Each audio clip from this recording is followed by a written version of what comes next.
Go ahead.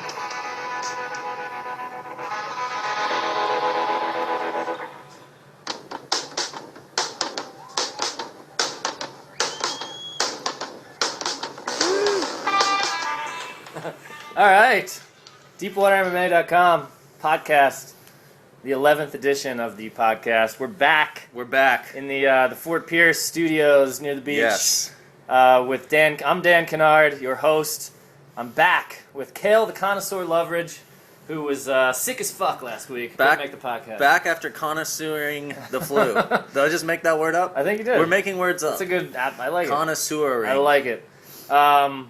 Just for the record, if you've been listening, our best bet is now 10-2. We are 10-2 on best bets, with the Norman Park victory over Tukadome last weekend. A pretty thorough victory, I think. Who fractured his orbital bone. Is that right? Yeah, he's out for at least 6 months. Oh man, that hurts. Tukadome. Tukadome. Got a fractured eyeball. That sucks. Yeah, man. that's not. That hurts. Yeah, that's one of That's the not worst like a spots broken to hurt. nose. I mean, No. that's bad. Yeah. When you bust your orbital bone, that's surgery. Yeah. That's like bad. That happened to Josh Koscheck, right? Yeah, Against, man. That's when. GSP a while ago? Yeah. And remember, like the pressure, he couldn't fly because of the pressure in his face and stuff. It was weird. Yeah. That's a weird injury. Well, I'm glad that. Anyways, we digress from the major. Anyway, yeah, huge. Well, even before we get to that, real quick, I have to.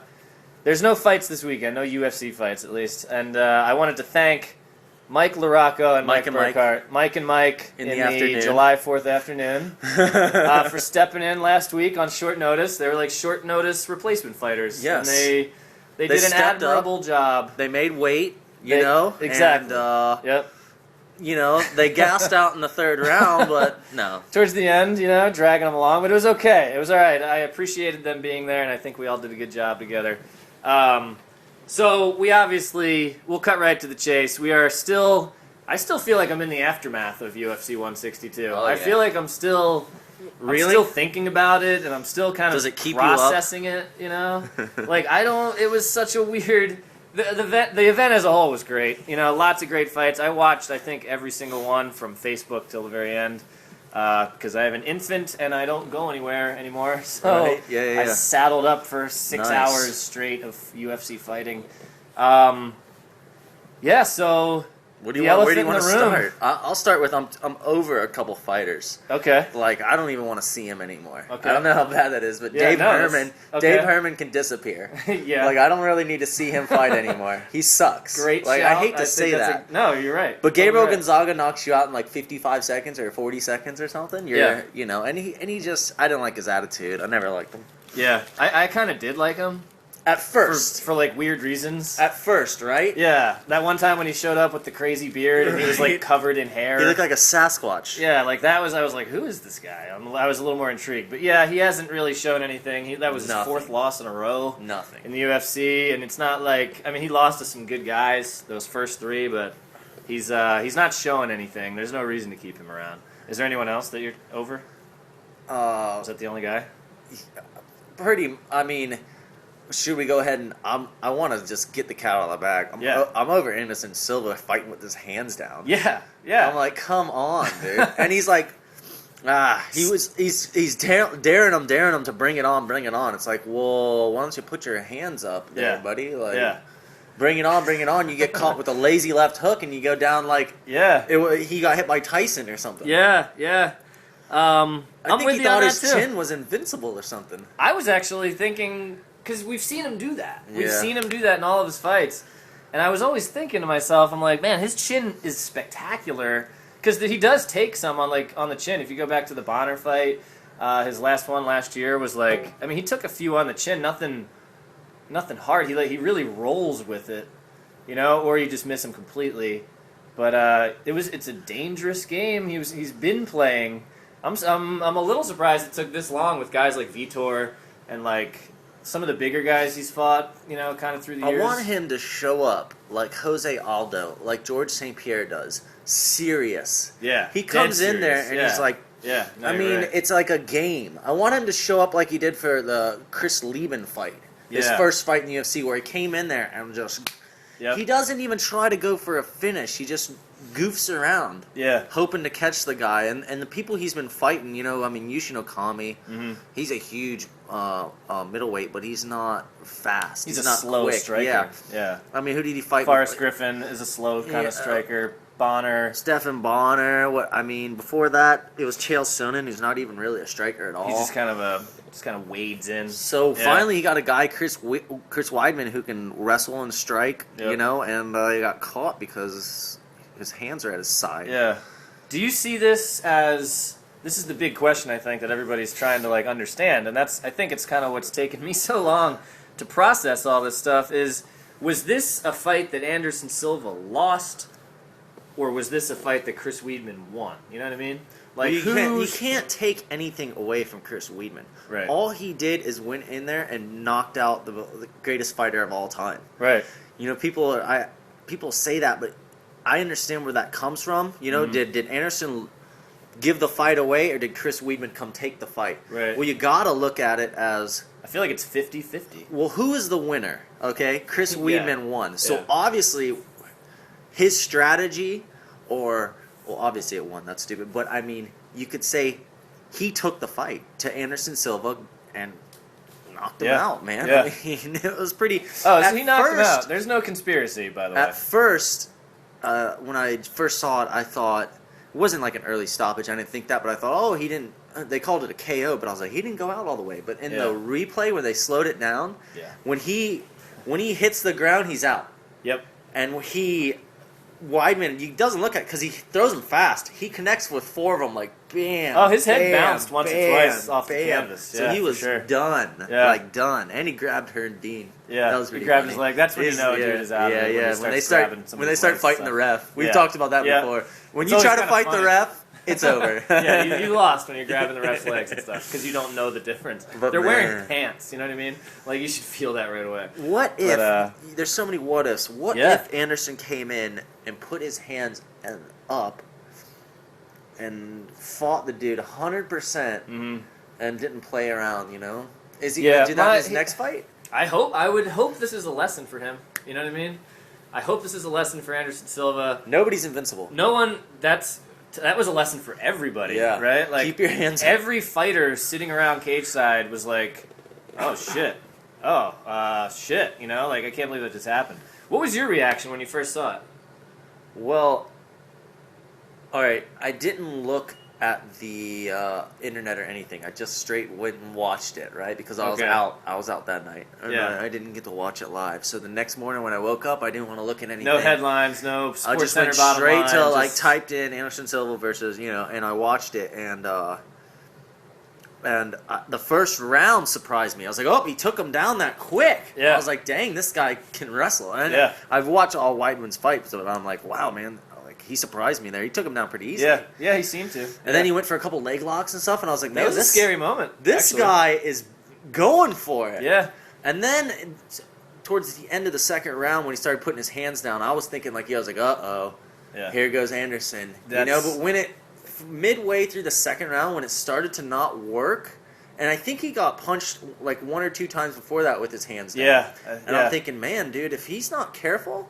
Yeah. It's so crazy. I had a Joe Rogan moment. I was like, man, if he's not careful, I was thinking to myself, he's going to get punched. And all of a sudden, he gets caught. It didn't look that hard either. When he went down, I was still thinking, oh, this is going to be crazy. He'll recover. Anderson still win. Up. And then he caught him, boom, boom, boom, and the ref, and I was like, what? Yeah. What? It's surprising. It was crazy. I got real high-pitched right there. Yeah. That's... I was like, wow. I had the same reaction. And then I thought, first thing, you idiot. Yeah. You dumbass. Yeah. Come on. It was like a couple of thoughts. Yes. In a row. It was like it a was comic the same book. trajectory of thoughts. I had the exact same sort of arc of thought. I was like... And I was thinking, honestly, when I first saw it, I was thinking, that was it? That was it? I'm like, it's it. That's over. You can't... 6.5, 7 minutes. That's it? For hype, a whole week of an expo. Weidman said out in Las Vegas. Everyone says that though. He said he will beat Anderson Silva. Yeah, and he seemed confident. I think that's why everybody was kind of getting on his bandwagon a little bit. Who did you pick to win before the fight? Oh, we never got a podcast Anderson in. Silva. Me too. I had Anderson Silva. Pick against Anderson Silva. I thought the odds were fantastic. I was like, oh, these are great odds. Yeah. These are the closest, odds that Anderson Silva's had on a fight in forever. And I was kind of all over it because I thought people were getting a little carried away with the Chris Weidman stuff, So it was crazy to kind of watch all that happen. I had the same reaction, though. Round 1, I was like, okay, this is going to be a good fight. Chris Weidman can take him down. But, Anderson Silva got out of that situation, right? Oh. Yeah, so he was taken down, in the first round, attempted submission by Weidman. But he fought it off, The same kind of thing he did with Chael Sonnen. Chael Sonnen was on him for 4 rounds, and he was just kept moving, kept avoiding things. There was a couple of close moments or whatever, and I was starting to think, I'm like, okay, it's going to be sort of like that, right? It'll be a little bit like the first round of the second Silva Sonnen fight, and then he'll figure it out. And he got back up eventually towards the end of the first round, and I was like, all right, that's a turning point, I think. He got up. He didn't really sustain too much damage. And then he started kind of easing into his thing, stomping the floor and egging on he was Chris getting Weidman fucking pissed, wasn't he? Yeah. Did you see when he went to his corner's like, calm down, Anderson, calm down. And he's just like, didn't even go to his corner. He's like clapping and shit in the middle of the ring, like, come on, fight me. Yeah. I'm thinking like, dude, you're the one standing there backing up with your hands down. Right. Like, and you're like, come fight me. Yeah. I'm going to back up with my hands down. Like, yeah. Well, come fight him, kind of. Like. Yeah, exactly. I was thinking in my head towards the end of the first round, and I think I tweeted it out. If you go back and look at my tweets, I was like, oh, I think Anderson Silva's settling in. I think he's going to... And I was starting to think, like, he's going to come out and do something crazy in the second or third round and finish Weidman. Like, that's just what I was expecting, like, the normal course of events. Right. Like a weird first round where he finally figures it out and comes on strong late. But, yeah, clearly that didn't happen. I mean... Dancing around with your hands down too long. It's amazing that he can even do that, No, I don't think other fighters could try it maybe, but to get away with that for like 6 years, basically. Or I mean, maybe he really started doing that like 3 years ago, But like to be able to even do that. He started. Weidman trained for that? They said he trained for that crap, right? Yeah, I think he did. Roommate Chris, by the way, Chris. everybody. We're roommate Chris In the studio. In the studio with us here tonight. Yeah, Weidman did train for that. He mentioned that actually in post-fight. Yeah. And I saw a great interview with Roy Jones Jr. too, who said basically, because Roy Jones Jr. used to do that kind of thing himself. He would rope a dope and lean back and avoid punches and just kind of wait for the other guy to tire himself out, and then try to catch him with a punch. Well, do you remember when just a little bit ago when Conor McGregor fought? Yeah. All right, and he fought Marcus Brimage. Marcus Brimage, right? Mm-hmm. And his whole thing was he wanted to get. I know, good job. Yeah. He wanted to get Marcus Brimage to overextend his punches. Mm-hmm. That's what Anderson does. He puts his hands down and he stays. He's got great range. And he stays right out of that range. So he's got long arms too. Yeah. So he can hit them, but they can't hit him. But it bit him in the ass because if you look how big Chris Weidman is actually taller than Anderson. Yeah, I which I was surprised by.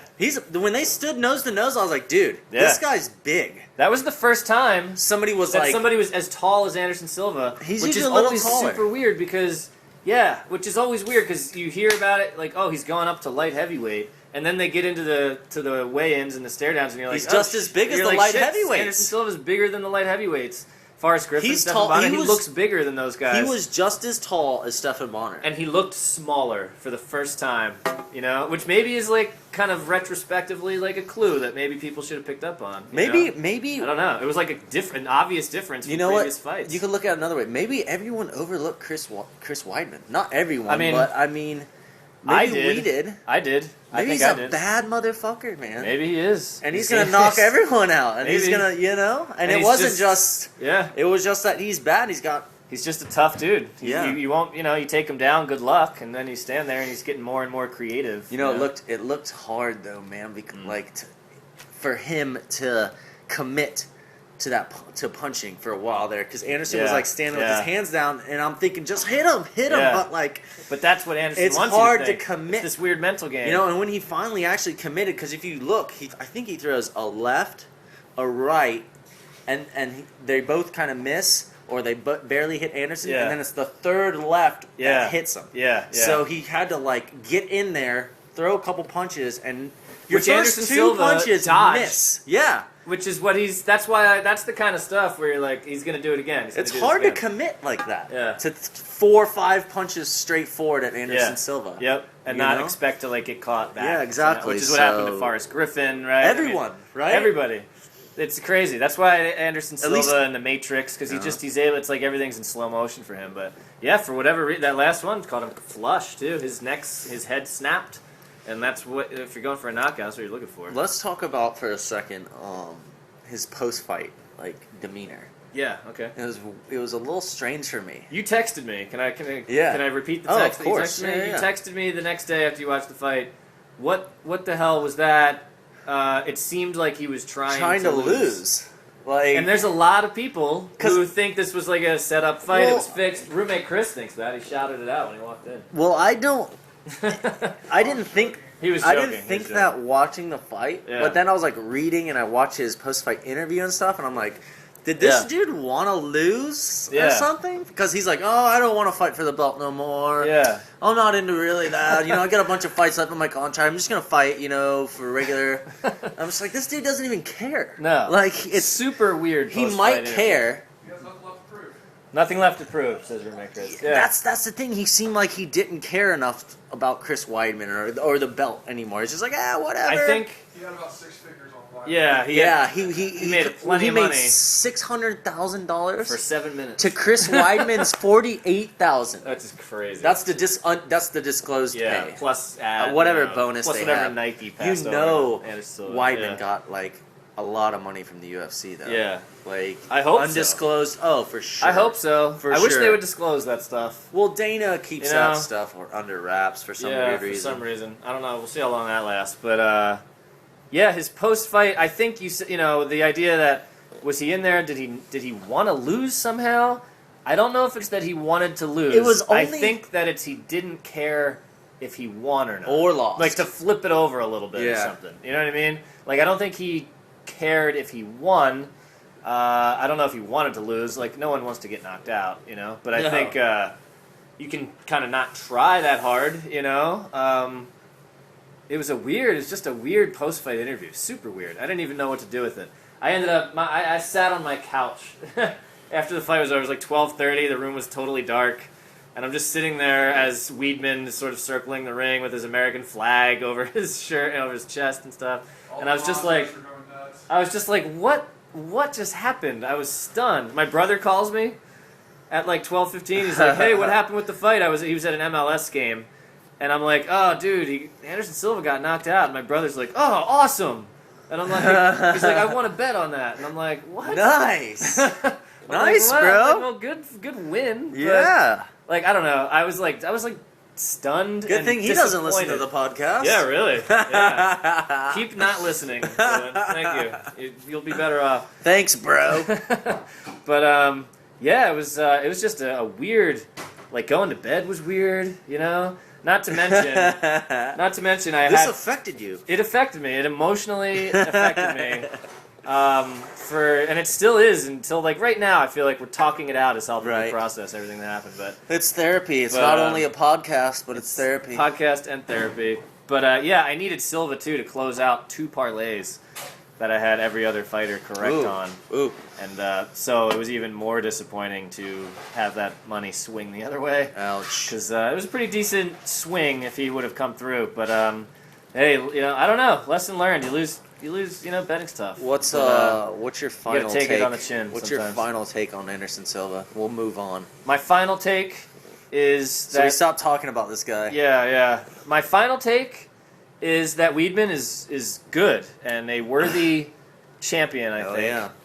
I still think that Anderson Silva is the greatest of all time. I don't think this tarnishes any of that. Because of everything that we've seen in his career. We'll see in the rematch. I think he's got. I think he can if make there's up. If there's a rematch, I think the odds, because we're thinking betting purposes a little bit here, but I think the odds should be the same as they were for this fight. Did you see I the think odds, Silva though? should be Have you seen favored the odds? by a little bit. I haven't looked yet. Are they posted for a rematch? Anderson Silva's a 2-for-1 favorite, which is about what he was this time. Yeah. And I was thinking on the drive here, I was like, I would leave the odds exactly the same as they were, minus like 230, 240, whatever it is. Yeah, that's because exactly. I think, like you said, if he shows up serious and changes that stupid strategy of whatever he was doing, that I think he has the skills to catch Weidman eventually. It looked like the Damian Maia fight. It did, or it was starting to go that direction. Starting to go that direction. Until and then Weidman was like, okay, I'm not Damian Maia, dude. Yeah, exactly. I can punch. So I think the rematch, I'm hoping, it's hard to tell anymore with Silva, but I'm hoping that the rematch is a lights-out barn burner. Where Weidman's there to prove that he is the champion and that this is not a fluke, and that Silva's there to redeem himself from a ridiculous embarrassment of Saturday night. So that's kind of what I'm hoping for. I think in that the next time around, and I would pick Silva in the next rematch. Right. I would pick Silva. I think Silva has a chance to retake his legacy, or reestablish his legacy, and if he destroys Weidman. Yeah. But then there's got to be a third fight, right? Yeah, how do you handle that? If you're Chris Weidman, I mean, so that's my fun. I think that in the rematch, because there will be a rematch. Yeah, there has to be. I'd watch it. I think Anderson needs to destroy him, and that's it. And if if it goes any other way, then it's over. That's that's the end of the. Not that it tarnishes his legacy completely, but he's not. It changes it. It would be a surefire indication that he's moved into. Hey man, I think he's 37 or 38. He's 38 years old. There you go. He's entering like Randy Couture, late Chuck Liddell territory. Yeah, see, your chin starts to go. Yeah. So. That's the big piece of news, I guess, right, from the UFC 162. We can work our way down the card with just some brief memories, I think. Yeah, Frankie Edgar looked good. He looked really good. Yeah, so did Charles Oliveira. Yeah, I was gonna say he's tough, man. He took more punishment. I mean, because Frankie was catching him. Oh yeah, he was getting his timing down pretty good and catching him a few times. But he almost that was a good guillotine. Like, it looked tight, man. Yeah. I was like, whoa. And I don't know if Frankie Edgar's ever been submitted. No, I don't think he has. I don't think so. So Oliveira, close No, he's there. only lost to Gray Maynard. Right. And he's only got one loss. And Jose Aldo. Yeah, right. And Benson Henderson. All by decision. So he's only lost to, a bunch of decisions. Yep. Yeah. It's hard. You can't finish Frankie Edgar. But, man, he's going to be tough at 145. I think he's going to probably beat everybody. I would like to see Frankie Edgar and Uriah Faber. How's that? That would be sick. That sounds like a number one contender fight right there. Yeah. Uriah Faber would have to come up a weight class, right? Isn't he 135? Dude, he did drop. I'm sorry about that. Yeah. Oh, yeah. That'd be what am I sick, thinking? though. I would love to see that fight. That'd be a great fight. I still want to see it. Yeah, it's like kind of what do you do with Frankie Edgar? Because he's like the John Fitch of the welterweight division there for a while. Where he's like the number 2 guy, but you can't keep giving him shots at the title all the time. Like you need to let other guys take shots at it. Yep. So I'd like to see him fight Jose Aldo again. I think it was a super close fight. That was a complete brain fart on my part. I know that. That's still a good matchup, though. If maybe Uriah Faber, maybe a little super fight. It's the kind of thing like I'm a little worried about Frankie Edgar turning into like Rich Franklin. You know what I mean? Right. Like he's kind of homeless almost. Like he has no particular weight class. Starts fighting weird catchweight fights between like 145 and 135. Maybe that's how they could match it up with him and Uriah, which I would love to see. That'd be a great like main event of like a FX card or something like that. Unless I guess they don't do it on FX, but something like that. I'm worried about Frankie Edgar becoming complacent or just becoming like a little stuck. Yeah, because he's clearly awesome, but he's already fought for the title. He's lost to both champions in both weight classes that he could make weight for. So what was our other? How do you keep doing that? Yeah, no, that's a great. Yeah, how do you keep fighting for the title when you've already lost? And never winning great. it. That's a great.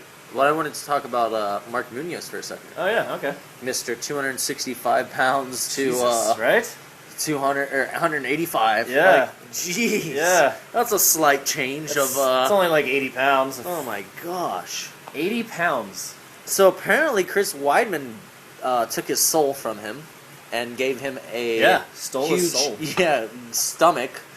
He was depressed and everything. Yep. So that was wild. I hope he feels better now that Weidman's the champion. Yeah. You know, because at least it's like he I lost to the champ who beat Anderson Silva. Yeah, that's not that big a deal. Puts that fight into better context for him for sure. But Munoz beat Bosch in a kind of an interesting fight.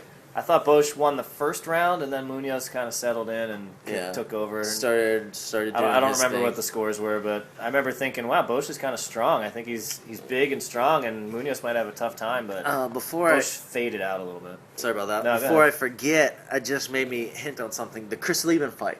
Oh, yeah. I'm just, it doesn't really matter who he fought, because that's not what I'm talking about. I'm talking about the scores. Chris Leben lost that fight, all 3 rounds. Yeah. It was a split decision. He got actually one judge to score it for him, and I love Chris Leben's probably my favorite fighter. One of them. I don't know why. I like Mark Hunt, Chris Leben, guys that come to just scrap. You know, and I don't care if they win or lose. They come to fight. Yeah. Chris Leben's one of my favorite fighters. I mean, come on, he's one of a lot of people's favorite fighters. No, he's great. He lost every round clearly. Yep. And he got a split decision. Yeah. Well, Chris Leben didn't win, but he's lost a split decision. Yeah. I don't know what the judges are looking at. I don't either. Sometimes. I don't know. Like, what were you watching? We've mentioned it before. I'm telling you, they need a soundproof booth. Yes. With the best seats in the house, like club seats, looking into the ring, so they can actually see what the hell's going on. And give them a TV monitor. They need a huge. Why don't they have TV monitors? I don't know. So you can get the best angle on the fight. You're the judge of the fight. You need the best angle on the fight so you can make. You're the most important person watching the fight. Yeah, it doesn't matter what I see. No. It doesn't matter. It matters what you see. So they should have TVs and a soundproof booth and whatever drink they want, and they should sit there and judge the fights. You know? Can I get you another iced tea, sir? Yeah. But speaking of people, I think might want to consider giving it up. I mean, you mentioned Dave Herman. Chris Leben, what does he have left? I mean, what does he do? He doesn't look good in his last couple of fights. What is the point of him fighting more? He should open a gym, and live in Hawaii and just try to stay off of amphetamines or whatever. I love I mean, I don't know. I mean, I love to watch the guy fight, but when you start losing and you're slow. Yeah. When you watch him fight, he's slow. Compared to the other guy. He doesn't have that whole Leben crippler thing. When he went on that little run where he beat Akiyama, at the time Aaron Simpson was a big prospect, and he beat him, and he had another fight. That was his death knell. That was his death call. That was his last hurrah. Yeah, man. In hindsight, I mean, sucks though, that was him going out the only way he could, taking 2 fights in 3 weeks, winning both of them. And then, that was kind of like his resurgence was complete at that point. I don't know if I'd like to see him win another. I think he'll fight in the UFC again, but I think he probably will. But Andrew Craig was good too. He's kind of a boring guy, Andrew Craig, long hair, a little smirky, kind of. Doesn't necessarily look like he'd be that great, but he's a little better than average in quickness and standing, and he's a well-rounded fighter. So look out for Andrew Craig going forward. I think I'd like to see him Charles fight Oliveira too. I forgot to mention. Right, look out for him in his next fight. I think he probably learned. He's 23 years old. He just fought Frankie Edgar in one of the biggest pay-per-views of the year. I think Charles Oliveira will probably learn something from that loss, at least. For maybe a different way to fight or a different way to approach a fighter like Frankie Edgar. But he was good. He showed good composure. He was making it a fight there against Frankie Edgar, which is always a tough dude. How about one thing? How about Ray Longo? That's a bad motherfucker. Ray Longo? All right. He's the striking coach for Frankie Edgar, for Chris Weidman, Matt Serra. Okay. He's had Matt Serra as a champion. Right. Okay. Frankie Edgar. Now Chris Weidman. Yeah. I mean, when you talk about trainers, who do you think? Greg Jackson. Yeah, that's the big name. I mean, Randy Couture, Extreme Couture. You think of maybe the Black Zillions, different camps, right? You think of different camps. You think of AKA. Yeah. You think of just different camps. But you don't think Ray Longo in New Jersey or in New York. Yeah.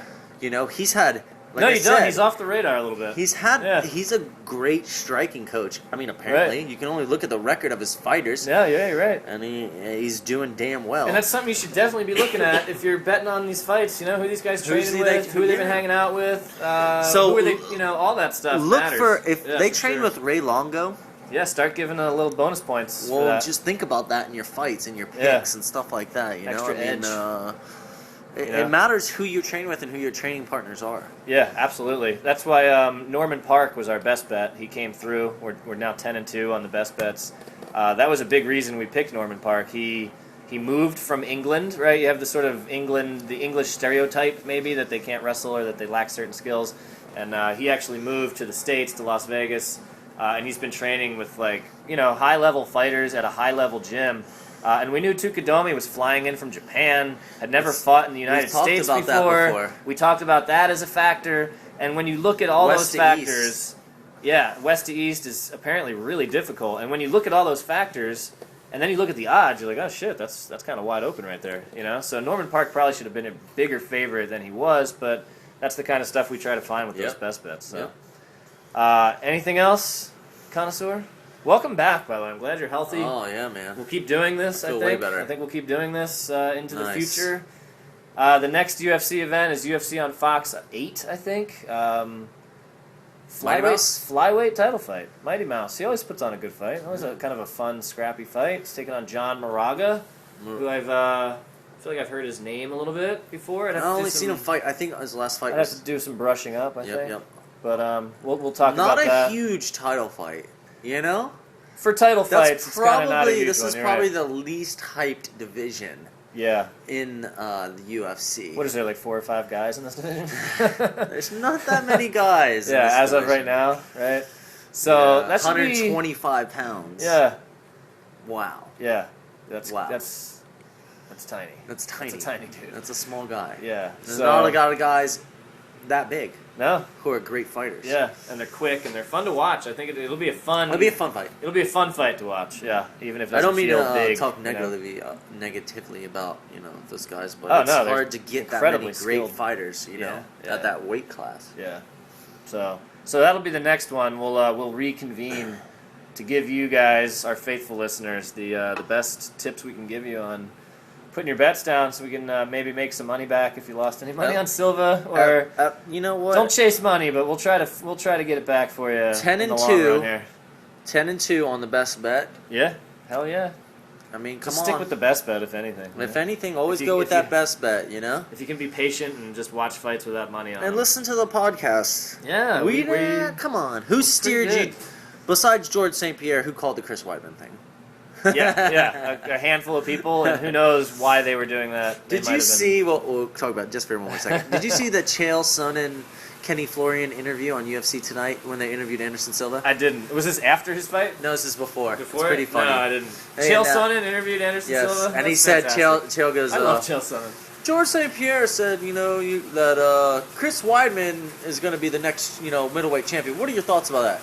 And Silva's response was, who? GS who? GS who? GSP who? Silva's such a weird dude. I don't really know what to make of him. He's eccentric. He's eccentric. He really, truly is. Like, don't mistake it. I can't wait for the rematch. I'm excited for the rematch. I am too. I'm psyched up for that. But I think for now that we're going to call it an end to the Deepwater MMA recap podcast. Yeah. It was a good one. We're back in the saddle again. I call him the BS sesh. The BS sesh. I like that. So we're back in the saddle. We'll be back with you guys in a week or two with another breakdown of the next UFC event. In the meantime, be smart with your money, think things through, and good luck. Peace! Peace!